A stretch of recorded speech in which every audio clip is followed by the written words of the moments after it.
सध्या देशात लोकसभा निवडणुकीची रणधुमाळी सुरू असून एकूण 7 टप्प्यांपैकी पहिल्या टप्प्यात देशभरात 102 मतदारसंघात मतदान प्रक्रिया पार पडली आहे. यामध्ये महाराष्ट्रातील एकूण 5 मतदारसंघांचा समावेश होता. या निवडणुकीच्या अनुषंगानं देशभरातली आणि महाराष्ट्रातली राजकीय परिस्थिती आणि लोकांचा कल याविषयी शिवाजी विद्यापीठातील राज्यशास्त्र विभागाचे प्राध्यापक आणि राजकीय विश्लेषक डॉक्टर रवींद्र भणगे यांनी विश्लेषण केले. देशात एनडीए आघाडी विरोधात इंडिया आघाडी उभी ठाकली आहे. सुरुवातीपासूनच भाजपकडून अब की बार 400 पारचा नारा दिला जातोय. मात्र नंतरच्या काळात भाजप बॅकफूटवर गेली असल्याचं डॉक्टर भणगे यांनी सांगितलं. पक्ष आणि त्यांच्या मित्र पक्षांना सुरुवातीच्या कालखंडामध्ये 400च्या आसपास जागा आपण सहज जिंकू अशा प्रकारचा जो आशावाद होता, जशी निवडणूक जवळ येऊ लागली तसतसं भारतीय लोकसभा निवडणुकीचं वातावरण गढूळ बनत गेलं आणि त्यातून भारतीय जनता पक्ष आणि त्यांचे मित्र पक्ष दिवसेंदिवस बॅकफूटवरती जात गेलेले आपल्याला आढळतात. काँग्रेसनं राजकीय परिस्थिती समजावून घेऊन अनेक राज्यात नमती भूमिका घेत कमी जागा स्वीकारल्या. अनेक स्थानिक पक्षांशी आघाडी केली आहे. यातच भाजपनं केलेल्या केंद्रीय तपास यंत्रणांचा गैरवापर आणि जनतेला दिलेली आश्वासनं पूर्ण न केल्याचा फायदा इंडिया आघाडीला होणार आहे. त्यामुळं भाजप आणि मित्रपक्षानं 272 हा जादुई आकडा गाठणं कठीण जाणार असून तो 250च्या आसपास राहील असा अंदाज त्यांनी व्यक्त केला आहे. नावाने लढवत आहे. एकंदरीत एकतर्फी वाटणारी ही निवडणूक जी ती निवडणूक दिवसेंदिवस रंगतदार बनत चाललेली आहे आणि यातून काँग्रेस आणि इंडिया आघाडीला लोकांचा मोठ्या प्रमाणामध्ये पाठिंबा जो मिळतो आहे तो सत्ताधारी भाजपला हैराण करणारा आहे.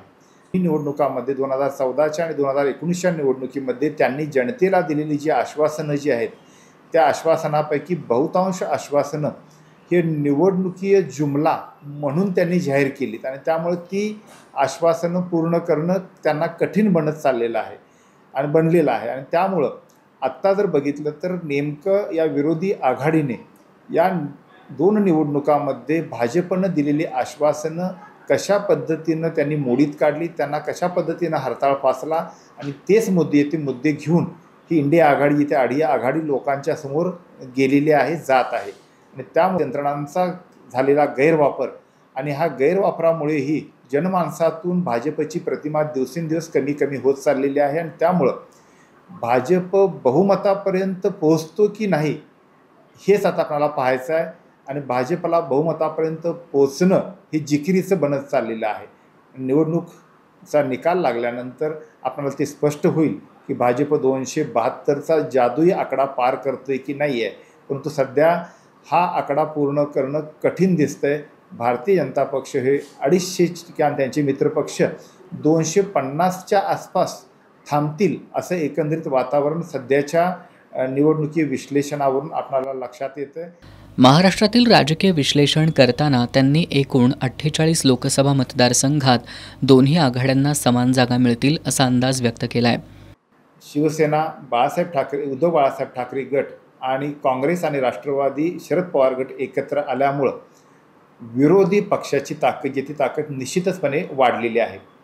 भारतीय जनता पक्ष शिंदे गट आणि राष्ट्रवादीचा अजित पवार गट यांच्याकडे बहुसंख्य नेते, आमदार, कार्यकर्ते, खासदार जरी असले तरी एकंदरीत या कालावधीमध्ये भारतीय जनता पक्षाच्या माध्यमातून केंद्रीय तपास यंत्रणा आणि सत्तेचा दुरुपयोग करून महाराष्ट्रामध्ये उद्धव ठाकरेंचं सरकारचं झालेलं सत्तांतर आणि त्यानंतर मोठ्या प्रमाणामध्ये वेगवेगळ्या पक्षातील नेत्यांना या तपास यंत्रणांची भीती घालून वेठीस धरून त्यांच्यावरती केलेली सक्ती आणि त्यातून झालेली पक्षांतर या सगळ्यामुळं जनमानसामध्ये हा पक्ष मोठ्या प्रमाणामध्ये ही युती दिवस अप्रिय बनत चाललेली आहे आणि त्याचा एकंदरीत परिणाम येणाऱ्या निवडणुकीमध्ये मोठ्या प्रमाणामध्ये होईल.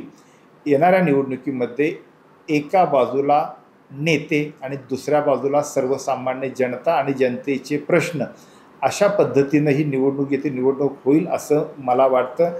आणि या निवडणुकीच्या अंदाज व्यक्त करत असताना दोन्हीही युती असेल अथवा आघाडी असेल हे समसमान राहतील. सर्वसाधारणपणे 22 ते 28 या दरम्यानच्या जागा दोहोंनाही मिळतील असं एकंदरीत आजचं समीकरण जे ते समीकरण दिसतं. आणि त्यामुळं आज महाराष्ट्रातील निवडणूक जी ती निवडणूक ही उत्कंठावर्धक अशा प्रकारची बनत चाललेली आहे. आणि काही काळ युती तर काही काळ आघाडी या ठिकाणी एकमेकांच्या वरती हावी होताना आपल्याला दिसून येत आहे. डॉक्टर भणगे यांचं हे विश्लेषण भाजप आणि मित्रपक्षांना आत्मपरीक्षण करायला लावणारं, तर इंडिया आघाडीचा उत्साह वाढवणारं असलं तरी मतदार EVM पर्यंत जाईपर्यंत काय निर्णय घेणार हे बघावं लागेल.